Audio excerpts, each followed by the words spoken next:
All right, good morning, everybody. Good morning. How's everyone doing? Welcome to the stream. Welcome to what should be a pretty fun and momentous stream if things go according to plan. Which I hope they do. Considering all things considered, what a weekend we've had. Getting through a game that arguably not many people like, and a lot of people basically have not been paying attention to.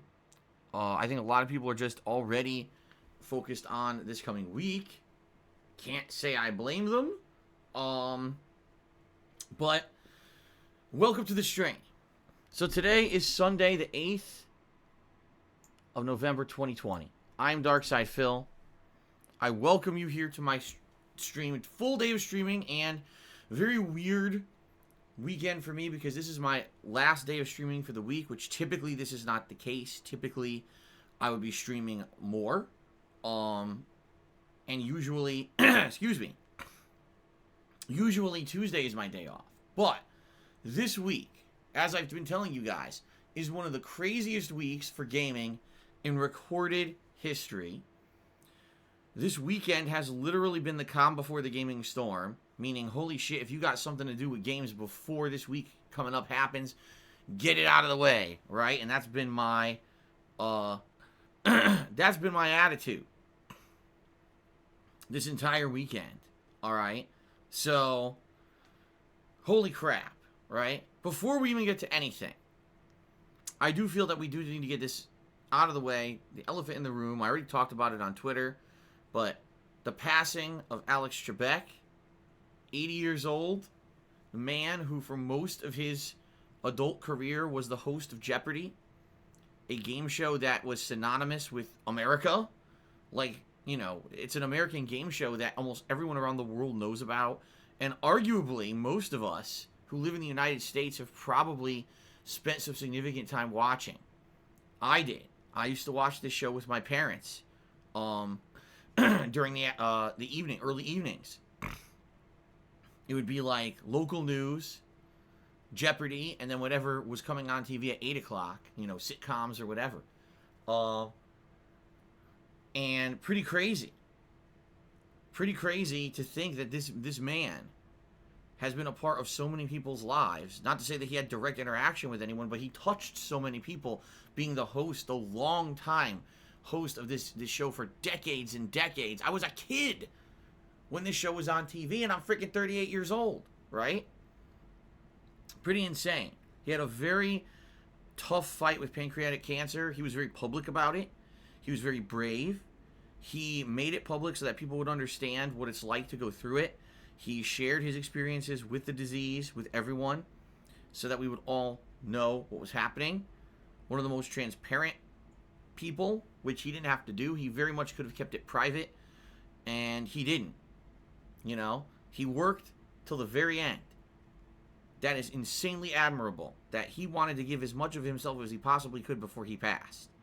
And he did. It's incredibly sad to lose someone like that, you know? It's kind of one in a million. So rest in peace to Alex Trebek, who was a great man, a legend, right? In the minds of many, a staple of American culture, pop culture, and many of our lives. Anyone who watched the show growing up, right? pretty insane. And I appreciate everything the guy did, and we're gonna miss him, right? I'm gonna miss him. Rest in peace to Alex Trebek. Okay, before I tear up and start crying here, because, like I said, I used to watch the show when I was a kid. When I was a freaking kid. Okay, so ladies and gentlemen, now let's get on topic. Let's talk about the streams. Let's talk about what we're doing today. Let's talk about the schedule for this week. There's a lot to talk about. Okay? So, today, Sunday, the 8th of November, is going to finally be the day that I beat Watch Dogs Legion. I've been playing this game for a little bit over a week, and unlike many other playthroughs that I usually do, I have been hyper-focused on this game. Because, as you guys know, I've told you a million times, there's so many new games coming out in the next week. plus the release of the PlayStation 5, which I'll be covering, that I needed to get through this game as soon as possible. Not to say that I wanted to rush through it, skipping tons of meaningful content, but essentially I wanted to be able to beat it before the new releases start this week, so I could focus on those new releases and not have a lingering, ongoing playthrough in the background, okay? I feel I did a good job with that. Today we're going to beat it, alright? It wasn't easy. I was bombarded with people constantly telling me on my streams the game sucks and stop playing it. Let's be honest here.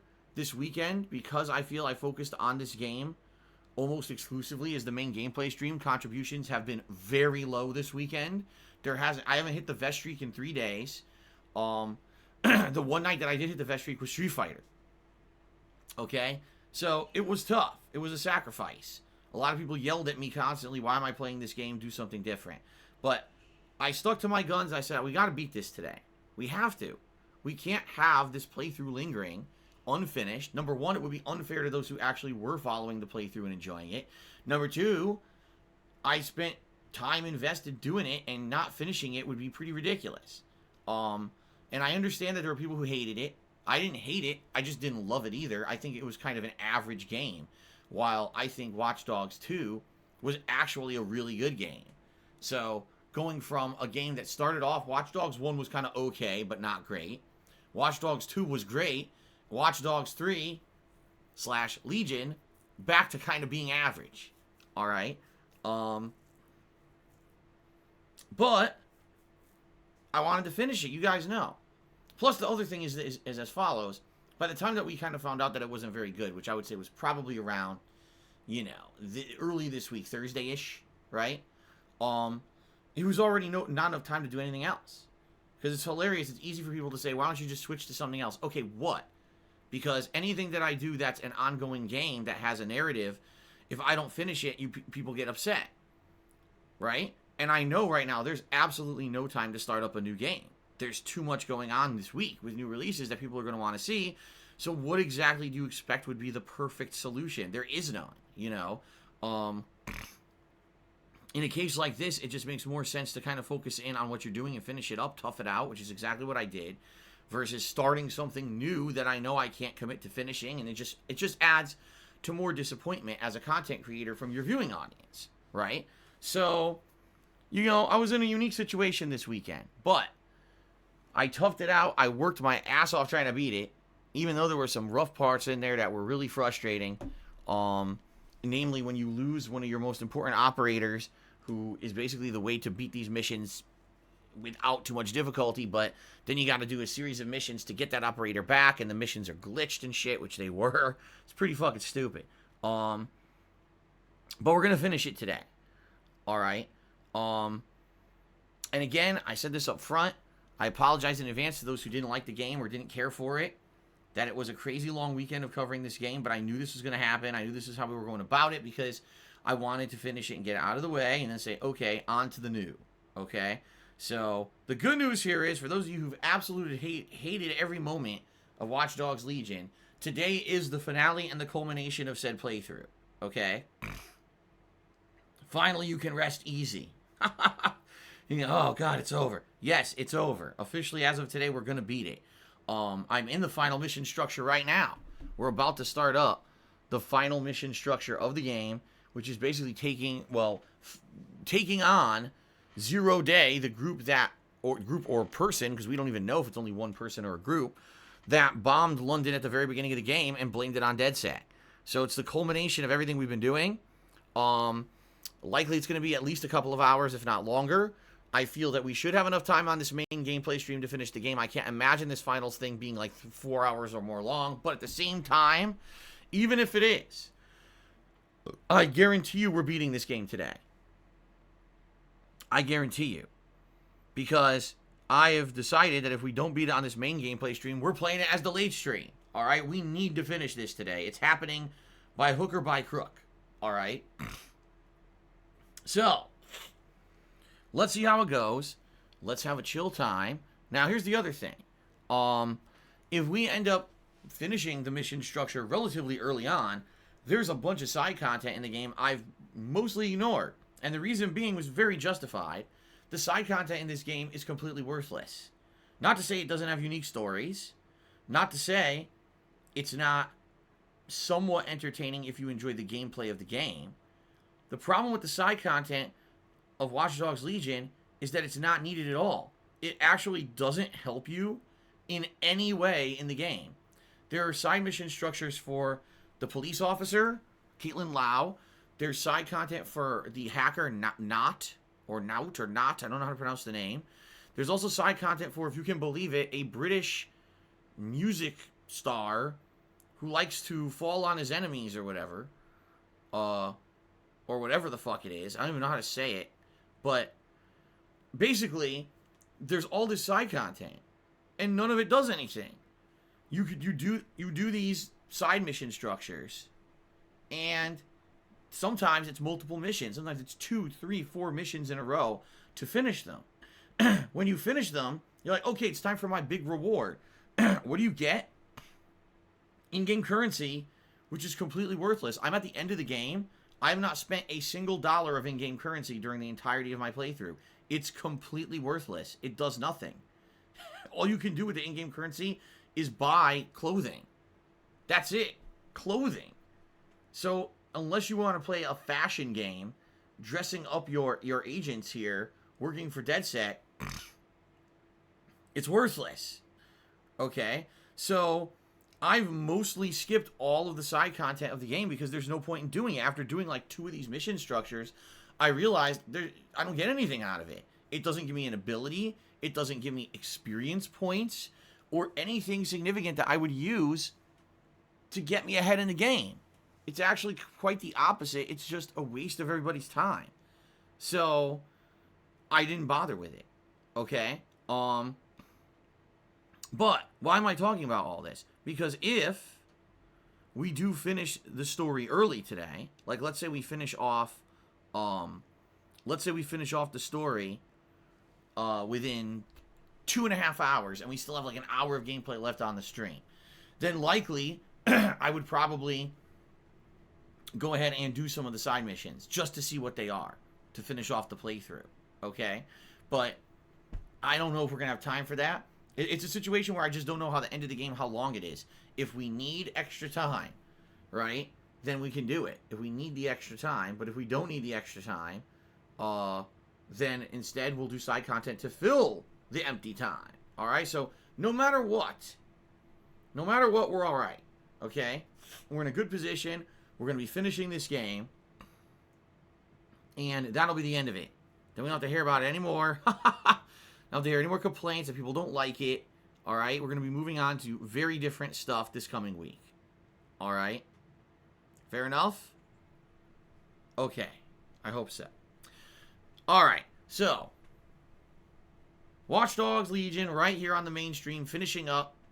We'll see what happens if we have extra time, side content. If not, then the late stream tonight will be the conclusion of Watch Dogs Legion if we need the time. All right.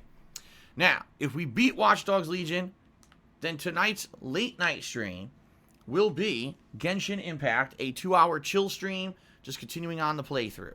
All right. I feel Genshin Impact is a pretty chill stream, even though every once in a while there's a dungeon or whatever. It really is not much to it. It's kind of open world exploring and RPG gameplay.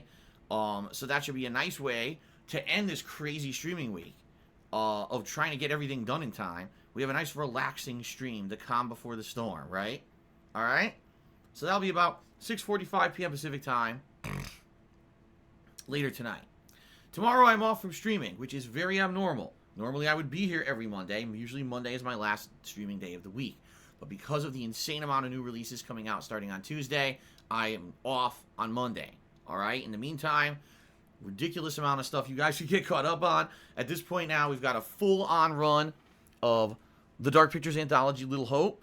My second run completed last night, and for those who were not here for that, okay, for those who are not here for that, it was a pretty good run, all right? My goal was to make the alternate choices be a significant difference from my first playthrough, and I can tell you guys they absolutely were, 100%.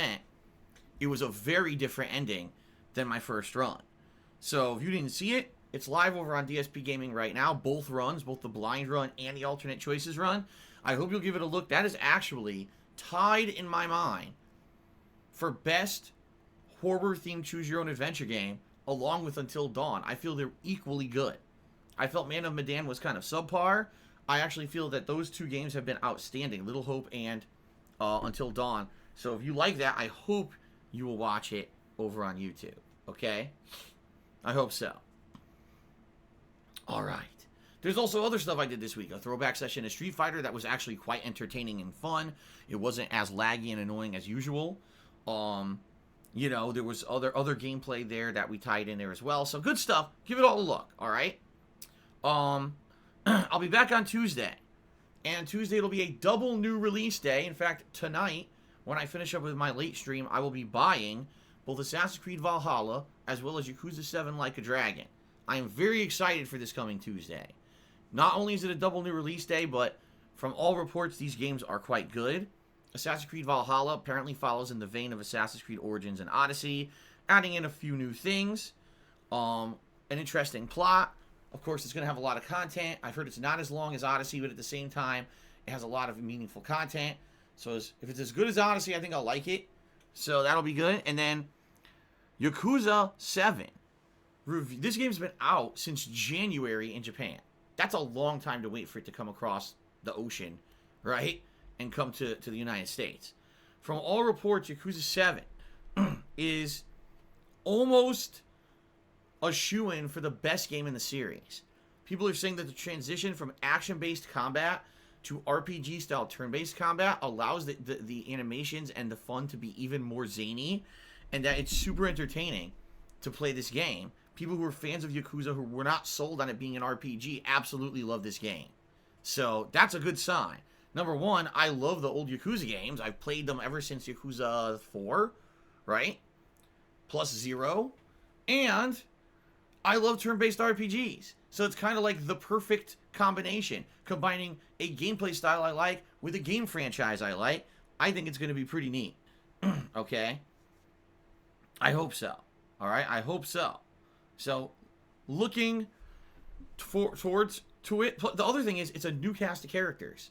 That's always neat.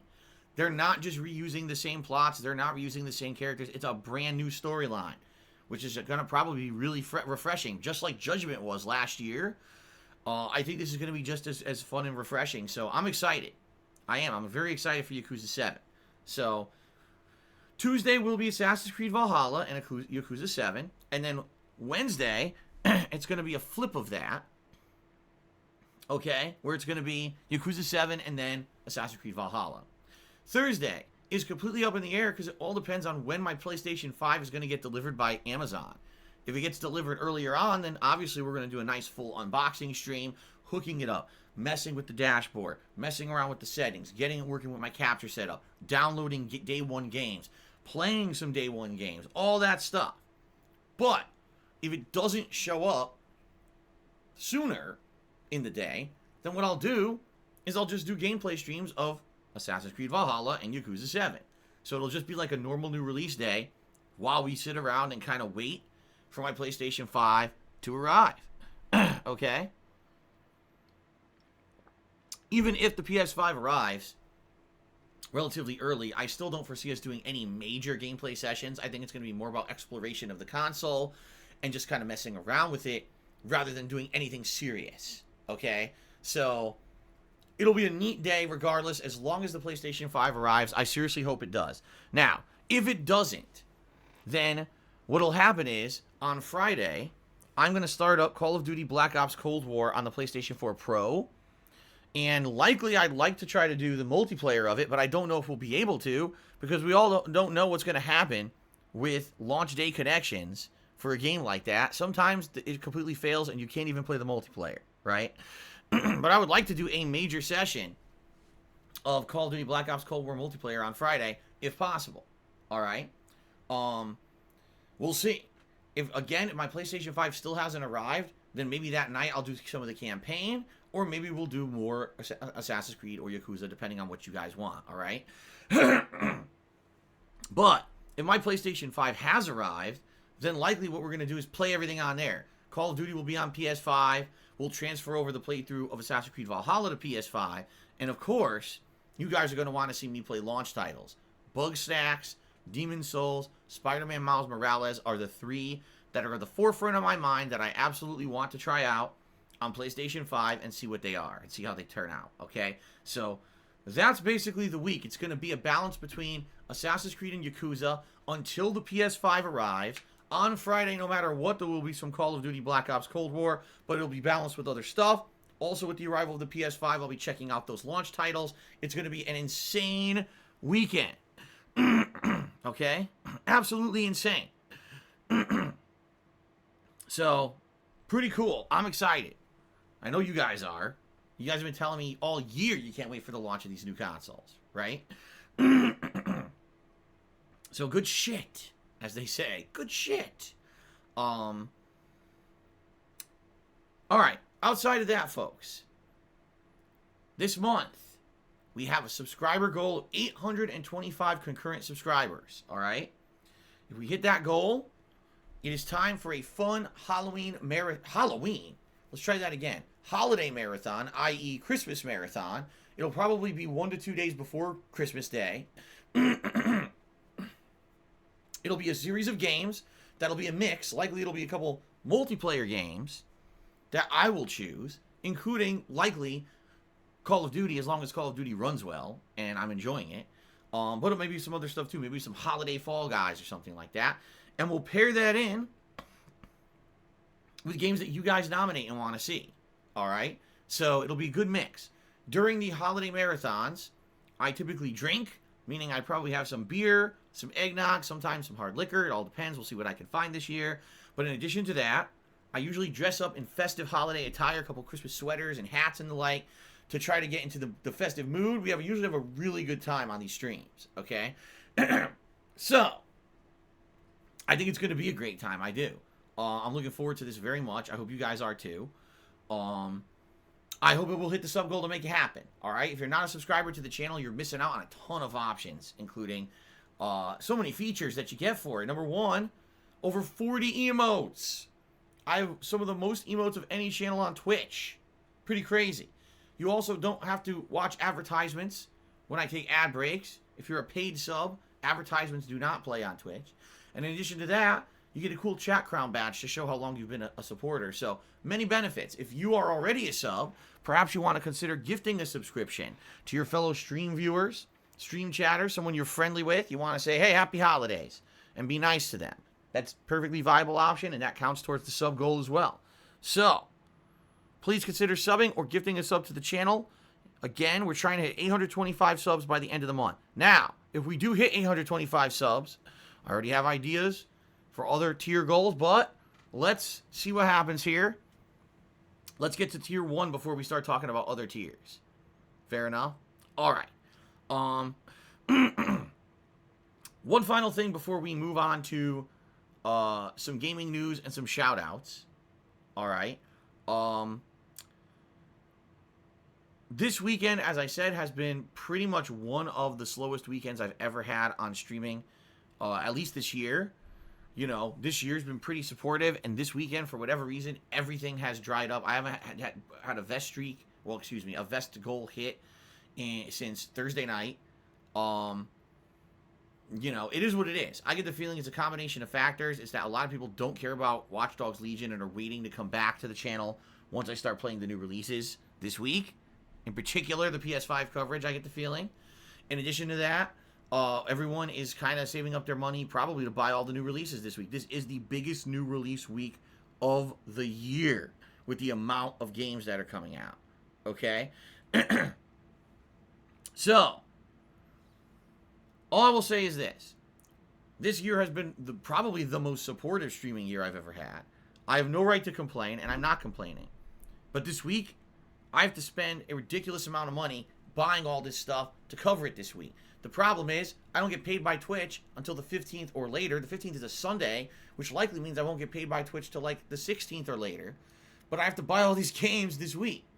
So it's kind of a crappy situation, you know, with all the chargebacks that I got in the last month and a half.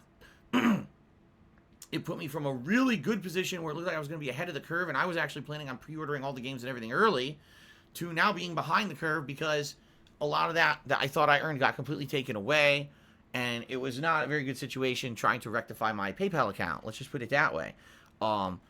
So I definitely can afford the PS5, but depending on how things go today and how things go over the course of this week, what else I can afford is going to be dependent on what I raise on streams, all right? So if you guys like the content, you want to see me cover all these launch titles this week, please consider tipping.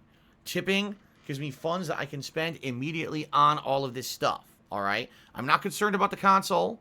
I'm concerned about dropping another $400 or $500 on all these games on top of the console. That's my concern, okay? So, please consider contributing if you can. Contributions are not mandatory on my stream. Never have been, never will be. I consider if you contribute that you're going above and beyond just being a stream viewer. It's all about enjoying games, hanging out, having a good interactive time on my streams. That's why I do it. It's just secondary that this is my job. I never intended it for it to be my job, right? So I'm not going to sit here and harp on, oh my God, constantly contributions. In fact, sadly, I hate to say it, there's some stream chatters who like to derail the stream and do that to try to make me look bad and annoy me when I'm trying to enjoy a game. Happened last night when I was trying to really enjoy, I almost said Until Dawn, a Little Hope. You got a couple people sitting on here, oh, the tips are only this high. Shut the fuck up. The stream is not about the tips. I had a great stream last night with the conclusion of Little Hope. I was so happy that I got the ending that I did because I worked hard to get that with the alternate choices. And you got to have these little shitheads who just want to sit here and be negative. It's not going to happen. If I see that, you're out of here. I've said this before. I'll say it again. My stream means it's my responsibility to determine whether or not we talk about a level of contributions, whether we talk about if it's a slow night or if it's a great night or whatever. Not yours. Anyone who is seen talking constantly about contributions on a stream, it's considered stream derailment, and you will be banned. Because I'm not going to put up with your shit turning my stream into constant talk about finances and shit. People also do this. They'll try to cheer and make me talk about it in the middle of a fucking playthrough. I'm just not playing that game anymore. You fuck around, you're out of here. Especially this coming week when it's going to be crazy positive, so many new games, so much going on. People will be coming to the streams for the first time in a long time to check out the new releases in the PlayStation 5 coverage. And the moment I see you acting up because you think you're fucking funny or you think you can derail my stream, you're just not going to be out here anymore, and you're not coming back either. That's the other thing, is people who get banned a million times acting like that, and then they keep begging to come back. Oh, I didn't know. Oh, no, I'm really sorry. I learned my lesson. Yeah, well, guess what? This will not be the week for forgiveness. This will be the week for you to sit outside the stream crying while I'm having fun with new games and a new console, and you're sitting there by yourself with your thumb up your ass because you acted like a jerk. So there. Alrighty then. I'm laying down the law. Alright? So, ladies and gentlemen, I really need your support today, in particular with tips. Not to say that cheering and subbing doesn't help. It absolutely does. But this week, I need some funds to afford all the stuff coming up. If you could tip me today, I would be very, very grateful. But do not make the end-all and be-all of my stream about income. It's not. And if you make it about that and you constantly talk about it and ask about it, you will be banned, and I am not going to feel sorry at all. I will have no regrets about getting you the fuck out of here so we can have a fun, entertaining gameplay stream. Okay? There you go. Fair enough. Alright. So, news. We already talked about the passing of Alex Trebek, which obviously is the top news of the day. One of the main news stories that I want to do a follow-up on, Marvel's Avengers, again, being a ginormous flop for Square Enix. The initial estimates were that they lost some $68 million on the game. That is not true. They've reassessed, and now everyone's saying they lost about $48 million on the game. Oops. Still a lot. And again, I'm sorry, but I have to say something. Alright, I do. Where does the money go with these games? Like, you all saw me play Marvel's Avengers, right? Like, we were all here together, watching the game, playing the game. Was there anything in that game that screamed $100 million development budget? I mean, the graphics were pretty good, but they were also choppy in parts, right? The animations were decent, but They weren't like, oh my god, groundbreaking, right? Was there a good voice acting cast? Of course, it was an all-star cast. You had almost every single notable voice actor, right, in the game. But if anything, the only thing I can even think of they spent the money on was licensing. In which case, if you're already starting off behind the 8 ball so much because of licensing, was the game even a good idea? You know, like, I'm just like scratching my head and saying $100 million development budget for what they pumped out doesn't make sense to me at all. All right. And again, what they were promising, that this game at launch would have a robust story campaign, which it did, but that the game was going to have meaningful content you're going to want to play with your buds, and you're going to want to continuously play this game over and over. A games as a service, as they say. And there's going to be free DLC content. They will never charge you for DLC in the future because you're going to get so much out of the game for that $60 retail price that you're not going to have to pay DLCs. There's going to be a ton of stuff, you know, free in the game at later dates, like Hawkeye and Spider-Man if you bought it on PlayStation. Also, the fact that they promised there would be a free next-gen upgrade if you were buying either Xbox Series X or S or PS5. You'd be able to buy, to not buy, but download for free a new version of the game that ran much better and had better graphics and performance than the original. You know, we were promised all of this stuff out of the gate. And again, I have to say, I've talked about this on the streams all the time. Under promise, over deliver, right? If you're a game developer, that's exactly what you need to do. Don't promise the world, because if you can't deliver on it, everyone ends up being disappointed. And here we go again, another game, let's overpromise everything, right? First of all, the beta slash demo slash whatever the hell you want to call it that they provided over the course of the summer was very much not representative of the real game, because the whole first 40 minutes is this intro segment of the game that is very cinematic, that is action-packed, and basically kind of walks you through some of the gameplay mechanics of each of the Avengers, right? And by the way, the intro segment's probably arguably the best segment of the game. Because after that, for most of the campaign, you can't even use the Avengers. You're trying to unlock the use of them, right? So what if Captain America is your favorite Avenger? You play as him for literally 2 minutes in the intro segment and loved it. Now you have to wait till the end of the story to use him again, and you can only use him in like one other segment. Right? That's the big problem. That's a huge problem. And then the real game doesn't actually begin until the story ends, and the real game is just going around doing repetitive, grindy dungeons to get loot that's literally meaningless because the game has no end game. It would be one thing if, like, for example, Destiny 1 and 2 has end game content, giant raids that you can only do if you're very high level, you have high level gear, and you're teaming up with a very intelligent team who each play an important role of supporting so that you can get through these giant, epic, you know, grindy boss fights and stuff, right? Right? At least that kind of makes sense.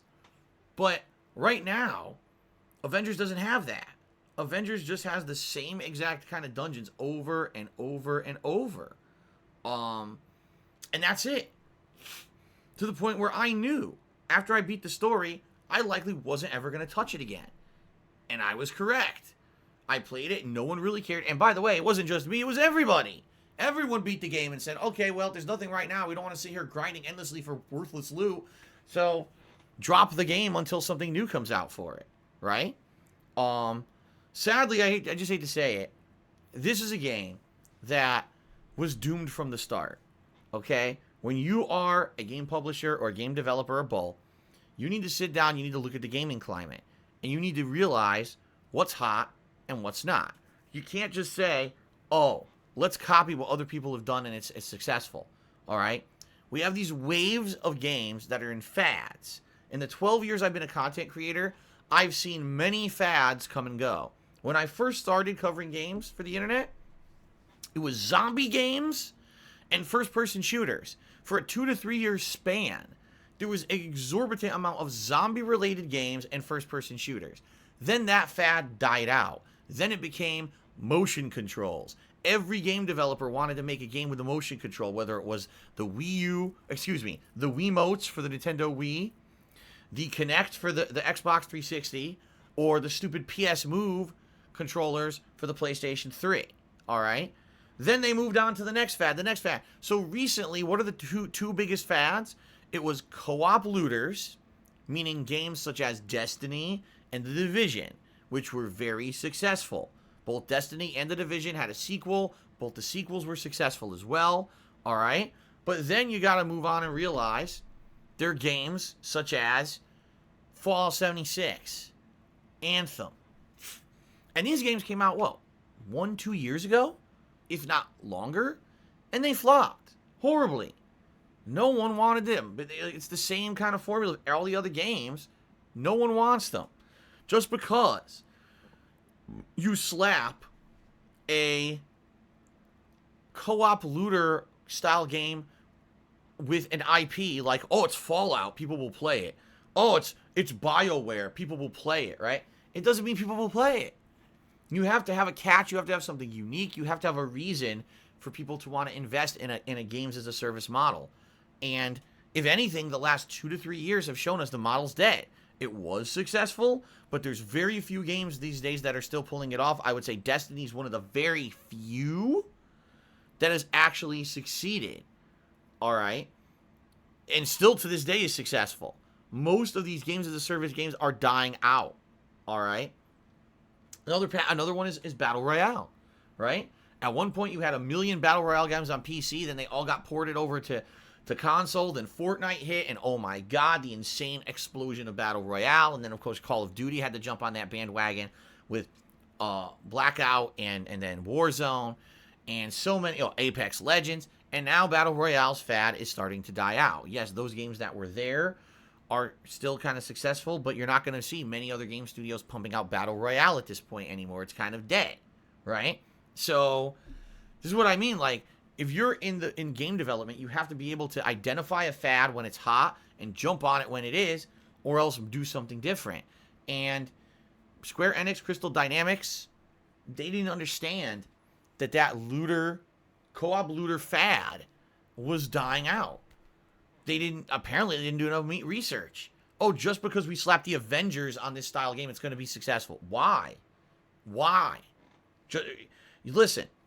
They didn't even release this game at the height of the Marvel movies. That would have had to been until 2 years ago, right? Infinity War. If this game came out during Infinity War, when that movie had just hit theaters, maybe it would have been more successful. But they released it way too late. Not only for the Avengers to have some kind of a significant foothold in sales, but also for it to be popular as a co-op looter. Like, it's double failure. Double failure for the timing. Okay? At least in my opinion. So, I'm not shocked the game failed. For what it was, for everything we heard it was going to be, it didn't sound great. And then when it finally came out, it wasn't. So what a shock, right? It's like, wow, so you mean all the evidence that we had leading up to the release of the game actually was factual, and the game wasn't as good as anyone thought, or thought it should have been. It's like, what a shock. But it's like, how did Square not fucking know this? And then on the flip side of this, right? Final Fantasy VII's remake earlier this year. This is a game that was in development for the longest time. People, first of all, before they even were making it, people were demanding it for years and years. Finally, they listen to what people want. They pump out a game with really good graphics, modernized gameplay, an outstanding soundtrack, and then to boot, at the end, there's a twist that it's not a remake. They're actually making a new game, it's a new plot line, right? Holy shit. It's different than the original games. That's crazy. What a twist we weren't expecting. So, that game made them insane amounts of money. They even said to this day it's still selling. It's still making good money.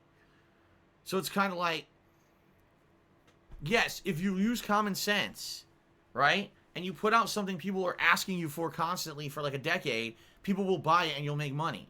If you make a game that's a shameless cash-in of an IP that's just a formula that's outdated and the fad is already passed, and it doesn't matter how much money you put into it, no one's going to buy it.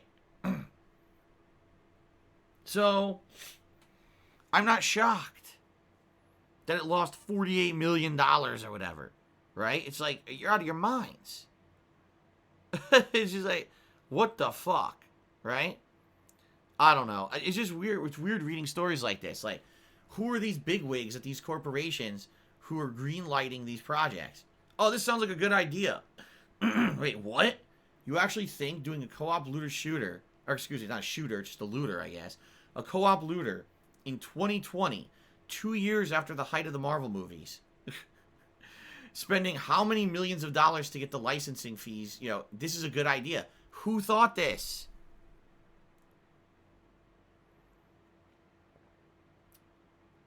I just don't get it. Anyway, that was one of the stories I wanted to talk about. The other one is that apparently, and I say apparently because obviously I have not had any experience in this yet, but I should this week. Next-gen titles, or just titles that are coming out within the last few weeks and this week, that are going to be on the Xbox Series X and the PS5, are all going to have, apparently, ray tracing enabled. And people who are playing these games now are blown away. Now, do you know what ray tracing is? I'll explain it in a nutshell. Basically, ray tracing is the ability to kind of have insanely realistic mirror images of a game or a game world. So, for example, in Spider-Man Miles Morales, you're walking down the street and you're walking by a building where the front windows are glass, right? You'll be able to see an actual representation of the street reflected in the glass. If there's water on the ground, you'll be able to see a mirror image of the actual game world showing in the water, rendered in real time. Okay? And so people are flipping out at this. They're basically saying it's like one of the craziest things they've ever seen, because we've never seen that in a game before. Usually when you're going through a game like this, an open world game, the storefronts are fake. They're shitty, you know, GIF images or GIF images. You know, you don't get real reflections. You don't get real-time rendering like that at all. And so people finally seeing these in a console game, people are absolutely freaking out. And I've seen all over the internet the last 2 days, all I've seen is, oh my god, the ray tracing in Spider-Man Miles Morales. Oh my god, they just patched Watch Dogs Legion. And look at the ray tracing in London. And I'm looking at it, I'm like, I mean, I think it'll be cool. Especially, like, imagine Spider-Man swinging through New York City and everything around you is a reflective surface. So everything is reflecting. It would be crazy. It would be, like, crazy realistic. Right? At the same time, is that, like, is that really going to change the game experience? I don't know. I think what it is, people are freaking out at this. Because it's the first time we've ever seen it as a widespread thing on consoles. Consoles have not been able to use this technology up to now. So, now that they're finally utilizing it, people's jaws are dropping. But this has been something for a while on PC, right? And, you know, is it really changing the game? No. It's still going to be Spider-Man. The game isn't going to be any better because there's ray tracing. It's a nice touch. It's artistic. It maybe will feel more immersive and realistic, but at the very same time, do I really feel the game will be better because of it? Probably not. You know, I'm a skeptic. You guys know me. I'm not one of these people that buys into the hype.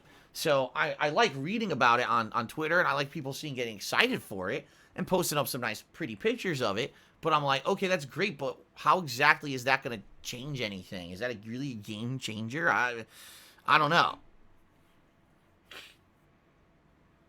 I guess we'll see. All right, but kind of exciting to at least have something new. Already, we know the graphics are going to be kind of, you know, blowing us away. I can't wait to see how Demon's Souls and Spider-Man look. And also, you know what? I'll say this, Call of Duty. Because Call of Duty is one of the franchises that over the years has gotten better and better in the graphics department. And now to see it on PS5, I hope it actually is a significant jump. And if it's not, honestly, I'll be a little disappointed. Because it is going to be one of those crazy launch titles.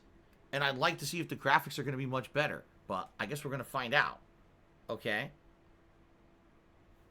I guess we'll see. Okay. That's really about it. There's not much more to talk about. Game-related news right now.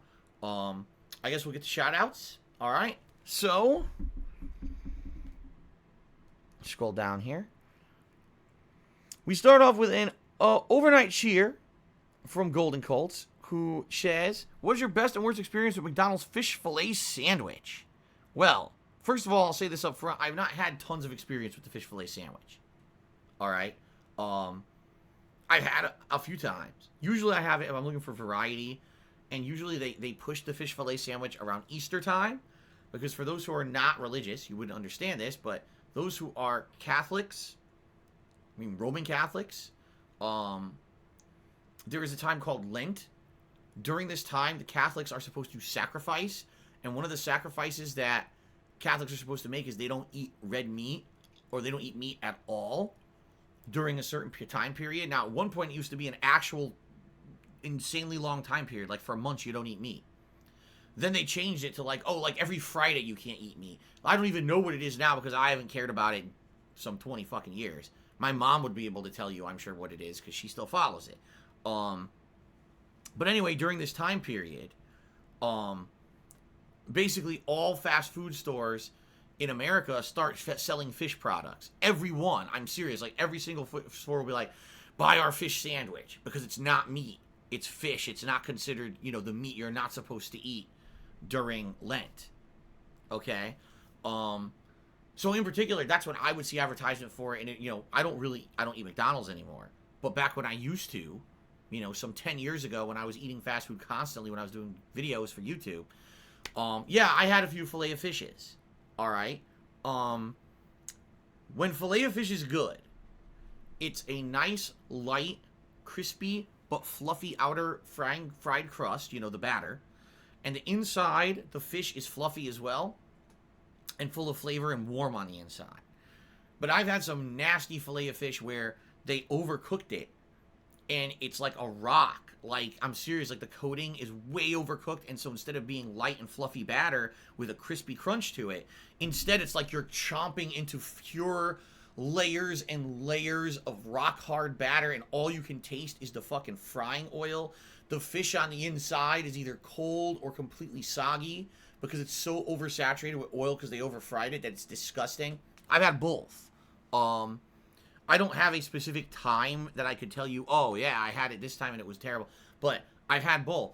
In general, I will say this. I think I've had more good filet of fish sandwiches than bad. The other thing is, with the filet of fish, it's supposed to have tartar sauce on it. And if they don't put a good amount of tartar sauce on the sandwich, it could be very dry. And just like a mouthful of dry breading and fish with no tartar sauce is not very appetizing. Let me tell you. So, I would still say more times often than not. And again, I thought that I ate it a lot. Maybe I ate it 10 times. I don't know. It was more enjoyable usually than not. Although there were at least 1 to 2 times when it was pretty disgusting. Okay? Alright. Ninstaru was the first cheerer of today's stream with a 50-bit cheer, and he says, what kind of food would you like to try if it was made 100% authentic by a master of the cuisine? Watching a lot of traditional Mongolian-looking videos. Oops, scrolled off the screen. And it looks incredibly good. It's a good question.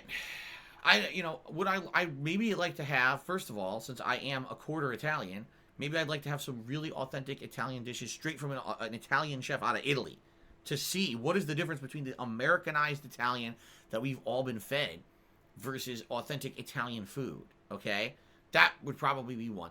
A dish I've always wanted to try, beef Wellington. Why? Because I used to watch Hell's Kitchen, and Chef Gordon Ramsay would always make, at one point during every season, he would make the chefs make a beef Wellington. I've never had a beef Wellington. It sounds good. It sounds like, a giant roast of meat coated in this breading, and you dip it into, it sounds really good to me. Okay? But, I've never even seen it offered anywhere in the United States. Never. I've never seen it offered once at any restaurant in the United States of America. I think it's solely like a British thing. Okay? I'm just trying to think, is there anything else, like, oh man, let me think about this for a second. Any other dish that I've seen or heard of and I've just wanted to try and I've never had a chance to try it?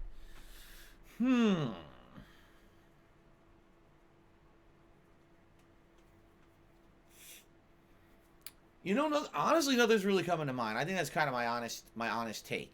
I've had, because, you know, I've some of the crazy dishes. I've had lobster before. I've had fresh Maine lobster.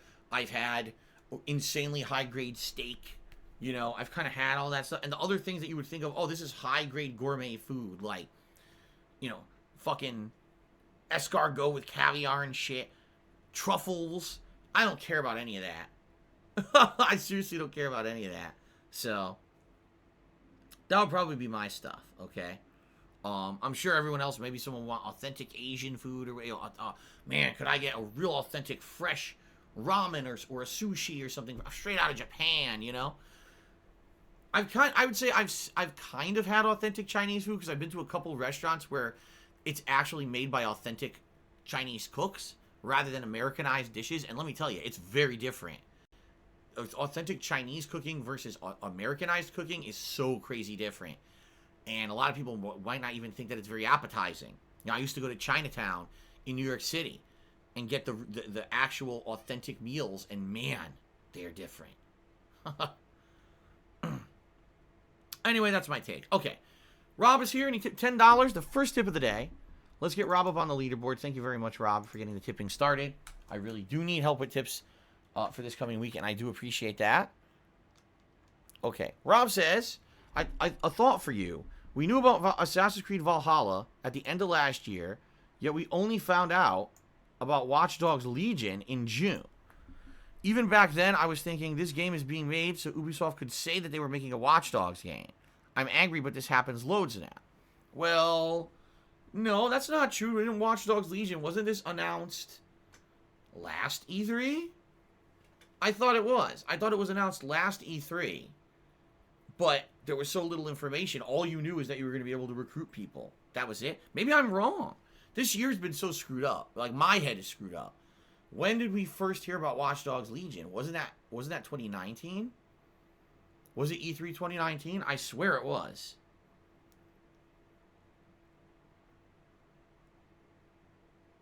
Anyone know? Because I think it was E3 2019 was the announcement trailer where they said, oh, you can control anyone in London. And it was E3 2019? Alright, so my memory is actually correct for a change. Okay. That was their big reveal that they were making this game. And at that point, I was skeptical. I remember this could work well if there's enough variety in the characters and they're interesting versus if they're just kind of boring archetypes and you do the same kind of mission over and over. And you see, here's the thing. I completely misunderstood how the game was going to work. Because the way they explained it was, oh, you can recruit people who are experts in these certain things, and then there's going to be missions requiring that expertise. In reality, that's not the case at all. In reality, a lot of the abilities are worthless. The whole ability to, the anarchist, right? Or the bare-knuckle brawler, or the driver, right? The person, imagine that, the driver? What the fuck do you need that for? There's not a single mission in Watch Dogs Legion where you need to drive well. Zero. There's no races. There's no chases. Why do you even have a driver character in the game? It doesn't need to be in there. And then, of course, the biggest piece of false advertisement in the game was that even from the get-go, that first trailer, they showed an elderly person, right? Going around on a walker and throwing a drone down and being able to do all this crazy hacking and everything and then doing, like, stealth. That's not even in the game. Like, there are elderly people, but there's no, like, elderly experts. They're very low ranked in the game, and therefore they really don't add anything to the game. Well, you know, I never even found an elderly person like that you could recruit. A couple people said they did, but sadly when they recruited them, they died, like, almost instantly. Like, they can't take any damage. They're elderly. So good luck trying to do a mission. The moment you get detected, it's over. They're dead, right? So it was basically a way for them to claim, oh, this is possible in the game, but they never actually explained it's not viable. Why would you do it, right? Why would you have experts in the game that are worthless? And they do. They have experts that you will never use in the game. There's not a mission that requires them. It almost feels to me like it's unfinished. Like they had an idea for what they wanted, but they never got to completely utilize the idea for some reason. Anyway, getting back to your question here, Rob. I definitely feel like Ubisoft wants to keep their IPs fresh. They don't want to have an IP sitting on a shelf, not having any action to it for an extended period of time. Okay? And with Watch Dogs 2, it was a significant improvement over Watch Dogs 1, but most people didn't buy it because Watch Dogs 1 was considered a failure, that it wasn't a good game. So with Watch Dogs Legion, they probably said, well, let's do something that maybe isn't going to be as complicated. It won't have as complex characters. It won't have as many, much character development or storylines, but it'll still be Watch Dogs. How do you preserve Watch Dogs gameplay without putting the maximum effort into it? Now, the thing is, London, the recreation of London is quite fun to me. Like, I've never been to London before, and to be going through London and seeing these landmarks, and you guys are telling me, yeah, those are real, and you're explaining about London and the boroughs of London and things in London. Like Piccadilly Square, I didn't even understand what that, or Piccadilly Circus, excuse me. I didn't even understand what it was. Now I know. It's like a major, big, I don't even know what you would call it, intersection, where all these big businesses are, big advertisement businesses. Like I said, it's kind of like Times Square in New York City, only a lighter version of that. Now I know what that is. I never knew that before. I had played Piccadilly Circus stage in Modern Warfare, and I didn't even really understand it. And then when I actually saw it in Watch Dogs Legion, it kind of, okay, I get it. That's cool, right? But, that being said, that doesn't equate to a good game. Just having landmarks that you can recognize in a realistic representation of the city doesn't mean that it's a good game. And sadly, that's my feeling is, yeah, it feels like a filler game. You're absolutely right, Rob. It does. It feels like they didn't want to put too much effort or time into a game with character development and to a game that mattered. This is very much a game that if you like the gameplay, the core gameplay elements of Watch Dogs, play it, because that's mostly what it is. The story is kind of shitty, and the characters are incredibly unmemorable because they're all disposable anyway, so why would they be memorable? The two main characters of the game, what's her name, Sabine or whatever the fuck her name is supposed to be the head of DedSec, the only remaining member of DedSec, and Bagley is an AI. You never meet them. They're only virtual conversations over. You never even meet these characters. For all intents and purposes, they don't exist. They're just a bunch of audio logs, right? Very, very different from Watch Dogs 2. So I agree with you. It does feel like a filler game, and what I think it is maybe what they wanted is they didn't want this franchise to be dead. They also realized that this year, perhaps they weren't going to have a ton of titles to release. Far Cry is still a ways off. They had Assassin's Creed Valhalla, and that was about it. So maybe they wanted another game to get some market share. And by the way, because Watch Dogs Legion came out the week before new console releases, I would almost guarantee you it sold more. Because some people say, oh, I'll play it now, buy it, and now I'm just going to upgrade it for free to the new console version without even caring if it was good, right? It's another game people can say, oh, it's another next-gen console game I can play, right? That's my take on it. Rob also did a 250-bit cheer, which is the biggest cheer of the day, and he says, following on, developers should focus one major title a year. Well, I mean, let's be honest here. I mean, ideal state, yeah, if every major game publisher put out one great game a year, and that game sold a ton because it was great, I think that would be a good situation. I think the problem is that these game companies can't do that. They have a bottom line. They need to deliver for their shareholders, and they need to have a robust and varied product line so that in the case of, for example, Square Enix. Imagine if Square Enix only released one game this year, okay? Now, what was their choice? Final Fantasy VII Remake, right? I believe they did a few re-releases of games like Dragon Quest XI. Obviously, the failure that was Avengers. And maybe one or two more that they all released this year, right? Imagine if they only released one. Right? Imagine if they only released one. Now think about this. Which one do you choose? These are the guys in charge, because it's funny because people say, these developers should only release one game a year. They do. They do. Ubisoft is a publisher that has many game development studios under them. I'm pretty sure that the studio that pushed out Watch Dogs Legion didn't also push out 2 other games this year. It's a completely different game development studios that did other games. It's the publishers that make these decisions. So, imagine if Square Enix made that decision. Now, if they chose Final Fantasy VII, I'm sure they would have been very pleased. Imagine if they only chose Marvel's Avengers. Now, if they had all their time and resources focused towards only one game, would it have been better? Maybe. Maybe Marvel's Avengers would have been a much better game. But that's a lot to risk on one game, you see? And that's what it is. These publishers are trying to diversify their portfolios to say, we have a variety of games we push out. If one fails, at least we have two others that are a success to make up for the failure.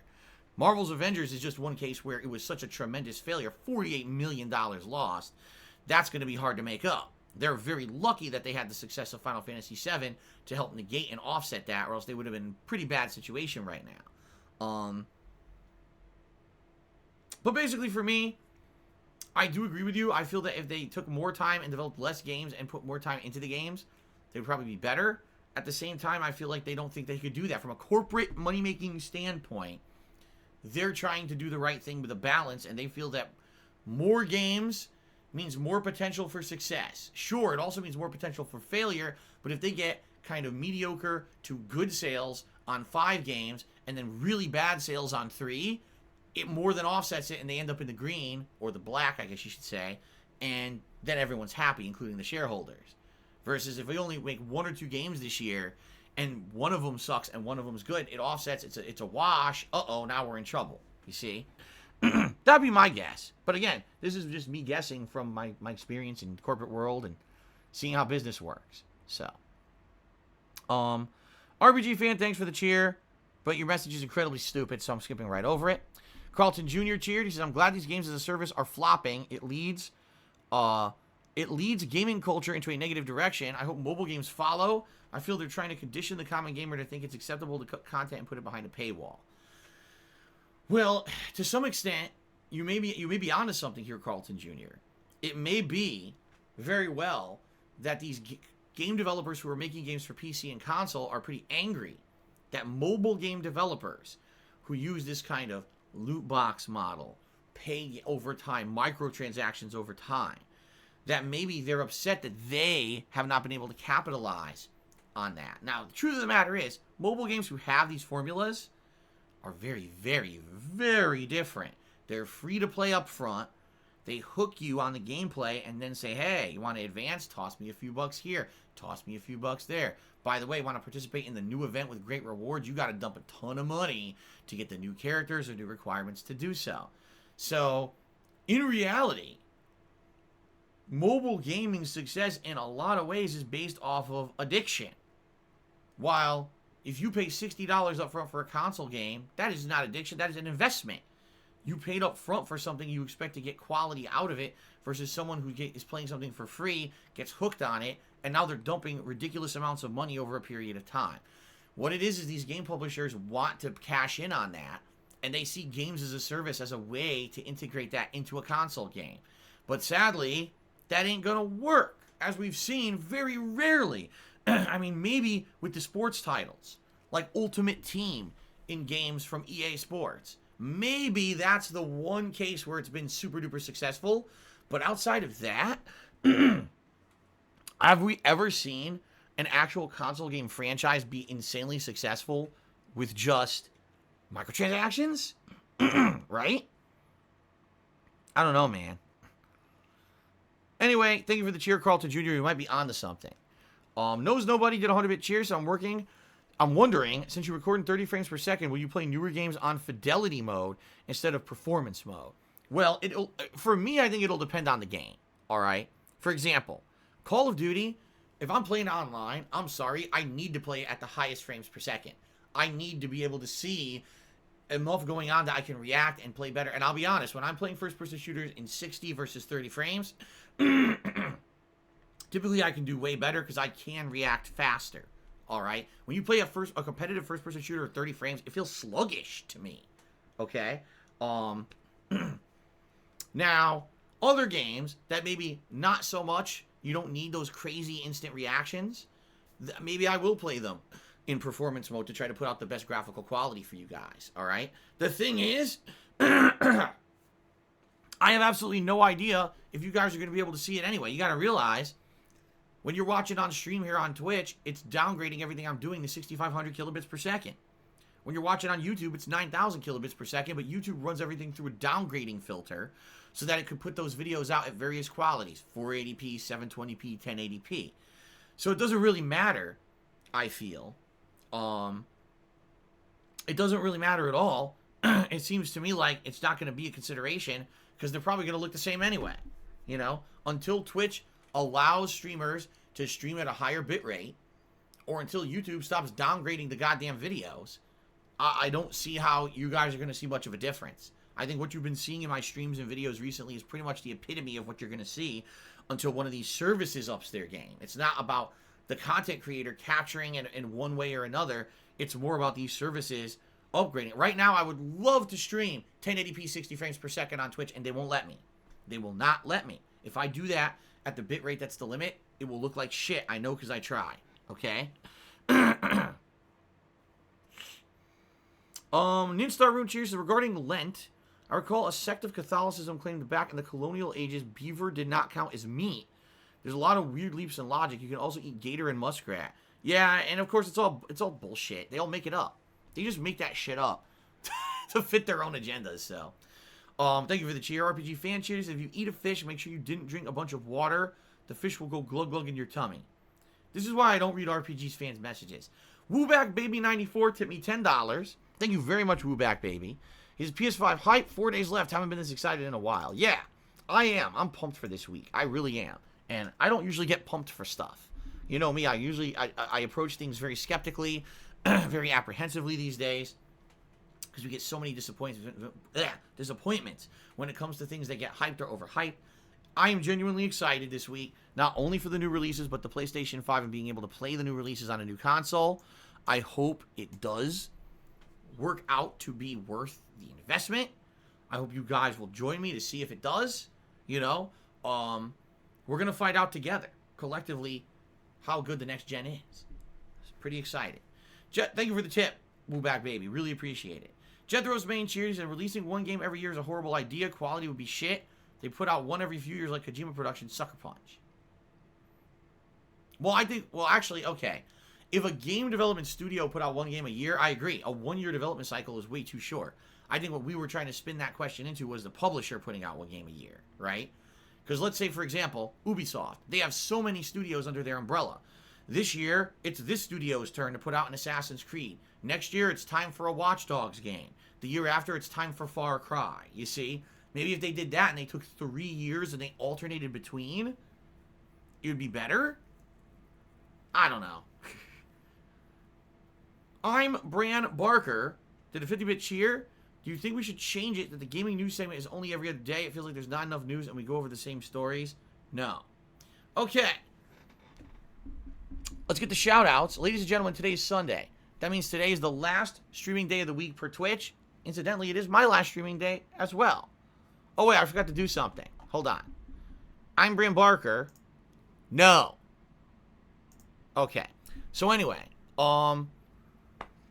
it's the last streaming day of the week, and that means it's the last day to get up on the leaderboards for either being a top cheerer of the week or a top sub-gifter of the week.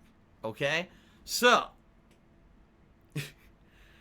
if you contribute today, thank you very much. Thank you to those who are currently the top contributors of the week. Let's give them a shout-out. All right? So, top cheerers of the week. In 10th place, we've got a tie, actually. It's a tie for 9th between Frog Detective and Timbo Slice. In 8th place, we got Ripley Atomic. In 7th place, Spartan King. In 6th place, Major Riot. In 5th place, Conversialist. 4th place is Sambuca 2020. 3rd place, Captain Caveman. 2nd place, Ninstar Rune. And in 1st place for cheering this week, Rob on Wheels. Thank you, Rob, very much for all your support this week.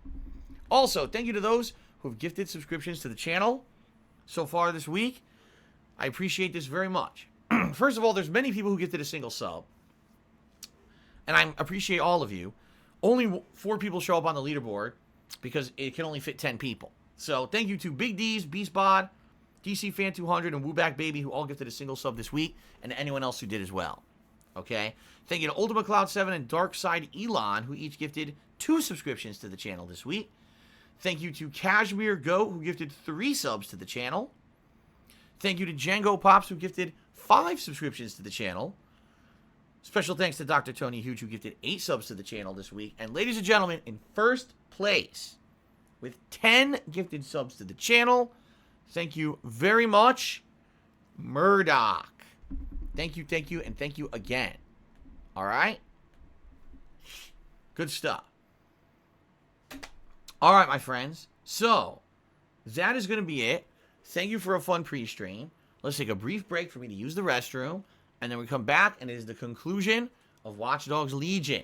Yes, we're finishing this. All right? Finally. Again, thank you for your support, and I appreciate all of it. And hopefully today, we'll have a good day in regards to both the stream and the support and everything. Excuse me. Disgusting belch. All right, guys. I'll be back. Thanks. See you in a few.